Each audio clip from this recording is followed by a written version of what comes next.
RockShox makes a ton of awesome forks, but their most popular models are the Pike, Lyrik, and ZEB. Today, we'll be looking at the differences between each fork and help you figure out which one is the best for you. There are a lot of similarities between them as well as a lot of differences, so let's break it down.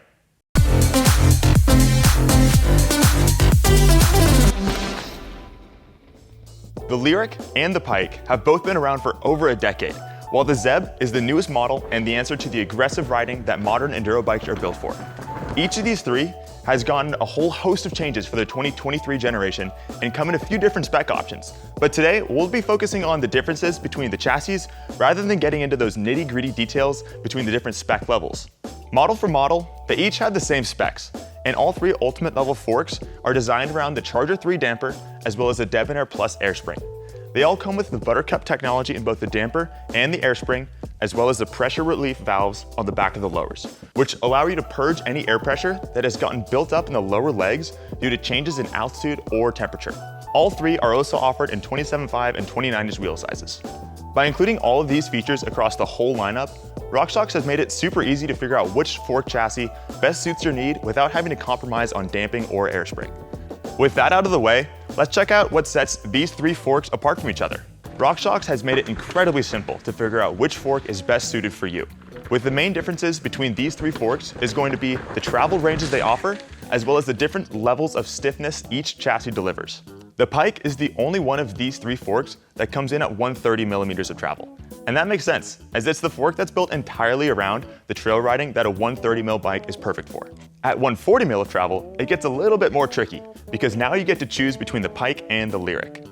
Now, like I said earlier in the video, both of these forks have identical internals, and are both built around the same 35 millimeter stanchions. So what's the difference? Well, the Lyrik is the Pike's big brother. It's built on a more robust and stiffer chassis that will give you increased stiffness, but at the penalty of a slightly higher weight. The Lyrik comes in at about 140 grams heavier than the Pike, which is less than I expected, but still something to consider if you're trying to save those grams. So if you're looking to send it over some big jumps and aren't concerned about a slightly heavier front end, then the Lyrik is the fork for you. Or if you're looking to build a lightweight yet capable trail-eating machine, then the Pike is a great option. The stiffness of the Lyrik is also great for a heavier rider, who would benefit from the added stiffness of the more robust chassis.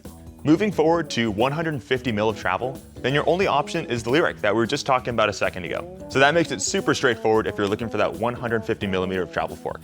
Next up, at 160 mil of travel, you get another choice, this time between the Lyrik and the ZEB. The ZEB is the thickest boy in the range, with burly 38 mil stanchions and even more structural support than the Lyrik. This does come at the cost of a weight penalty of 300 plus grams over the Lyrik.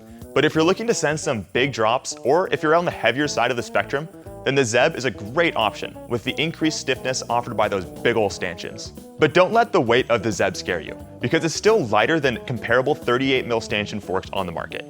That being said, the Lyrik is still an incredible fork and capable of more than most of us riders are able to throw at it. The Lyrik is perfect if you're looking for a 160 millimeter fork, but you aren't after the stiffest chassis that RockShox makes, and you still want a fork that will have your back if you get the itch to push your limits and send that crazy line you've been looking at. For those of you looking for a fork 170 millimeters and up, then the ZEB is your only option. At this travel range, you're more likely to be seeking out those larger features, and you're going to want the stiffest and most supportive front end you can get. The ZEB is also available in 180 and 190 millimeters of travel, and really does give the most confidence-inspiring feel out on the trail, even coming close to the level of confidence that a dual-crown Boxer can give. One thing to note is that the travel configurations I mentioned are the stock travel options from the factory. There may be some aftermarket air springs available to change the travel of each of these forks, but we referenced the factory travel options as RockShox did a bang-up job offering these in the travels they're really optimized for. Well, that's about it. Luckily, RockShox has made the process of choosing the right fork very straightforward, and we hope that this video has answered any questions you have about these three forks. If there's still any lingering questions, feel free to give us a call or send us a message through our website to get some answers. If this video helped you decide which fork to purchase, check us out at thelostco.com, where you'll get free shipping in the United States when you buy any one of these three products. Make sure to subscribe for more in-depth mountain biking content like this in the future, and leave us a like if you enjoyed the video. We'd really appreciate it. See you out on the trails. Thank you.